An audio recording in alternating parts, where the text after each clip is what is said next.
The Tunnel to Towers Foundation is working to ensure that the lessons of September 11th do not go forgotten. And they have an entire program dedicated to teaching students about that tragic day. And as Fox 5 Jessica Formoso shows us, it's now being used across the country.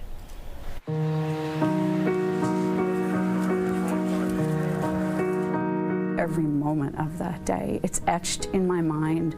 It will forever be etched in my mind. As a nation, we vowed to never forget what took place on the morning of September 11th, 2001, a day Americans came together with unimaginable grief. There are so many stories tied to that day. Christy Kiernan Boreal is among them. My connection to 9/11 is that was a day that tore me apart. It tore my family apart, like it tore so many other families apart. We lost a lot of people we loved that day. My father responded as part of the fire department. Her father is Lieutenant John Kiernan, who was a firefighter for more than 23 years. He worked with the FDNY's Elite Rescue Company before he was forced to retire only weeks prior to 9/11. I remember when the second plane hit, how I called my father and he said, "I have to get there," and he hung up the phone. So I tried to prepare myself. I knew that tall buildings, they had come down just prior to me getting on the ferry.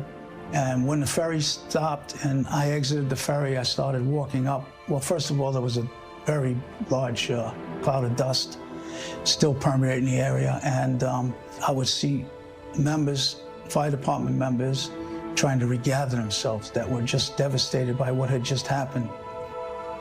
There was a silence that was I'd never seen or felt in my life. Everyone that I know had the same instinct that we just got to get there. And we just climb on a pile and we started looking for people. Lieutenant Kiernan was among the first responders who was part of the historic rescue of the last trapped survivors.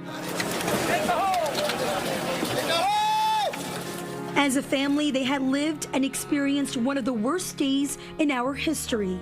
But Christy also saw that her own nieces and nephews were not learning about the events that changed many lives. That, coupled with the inspiration of her own father's story, would lead her to write a series of children's books. His own grandchildren weren't learning about 9/11 in school.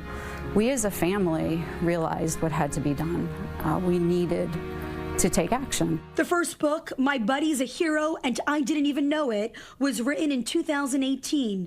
The books were written for elementary school students. They're intended to give kids a foundational understanding of 9/11, and they are told through the words of loving grandparents to their grandchildren. They're explaining 9/11 to their grandchildren. But Christy also felt that the books could serve a larger purpose.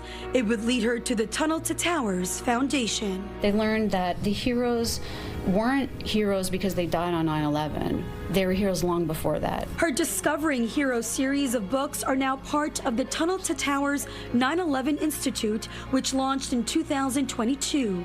The educational components also include the 9/11 curriculum, the Never Forget mobile exhibit, the Russell F. Siller Memorial Scholarships, and a speakers bureau to arrange for first responders and survivors of 9/11 to share their stories. The Institute is focused on bringing nonfiction resources to teachers, whether they be public school teachers, private school teachers, homeschoolers. Anyone who wants to teach a child about 9/11, that's what these resources are for. The 9/11 curriculum is based on first-person accounts, including ones shared by her own father. The outpouring of support from the people was amazing. And as we're driving up West Street, I still get the chills that people were just standing there applauding. It still touches me. And it's scripted, making it suitable for teachers to use it in their classrooms, even for those teachers who were still too young to remember the events of 9/11. But while students are currently learning about historical subjects such as Pearl Harbor and World War II in classrooms across the country, a lesson about September 11th is not mandated or required in many schools nationwide. In fact, only 2 states, Arizona and Tennessee, have such a mandate. I was beyond upset. How do you live through a day like 9/11 and then realize that kids aren't learning about it. How could that even be? Christy says 2 months after launching the curriculum, 47 states and Puerto Rico downloaded it from the foundation's website. One of the teachers using it is 11th grade history teacher Thomas Carbonaro from Staten Island. I try and open up and start with a conversation about what they already know to access their prior knowledge. And that was one of the things that struck me the most is when I started teaching, those conversations were long and elaborate. And as I went through my years, you see more and more blank stares at you when you're asking what they know about 9/11 already. And it hit me a couple years back that these new students that I'm starting to get the last, I guess, 4 or 5 years, they didn't live through 9/11. They weren't even born when it happened. What's the reaction from your students when you're teaching this lesson, especially those who never knew about 9/11, who were never taught about 9/11? The curriculum really does draw them in, and I think a big part of that is the first-hand accounts, is the primary sources, and that these are real stories from real people who lived through the day. I want as many kids in this country to know about 9/11 as possible. Every kid in this country should know that on that day, goodness triumphed. A family's mission to never forget. I'm Jessica Formoso, Fox 5 News. Important lessons there, and a reminder to you that the Tunnel to Towers Foundation Tower Climb New York City will take place on Sunday, June 4th. If you want to learn more about the foundation or how to get involved, you can visit t2t.org.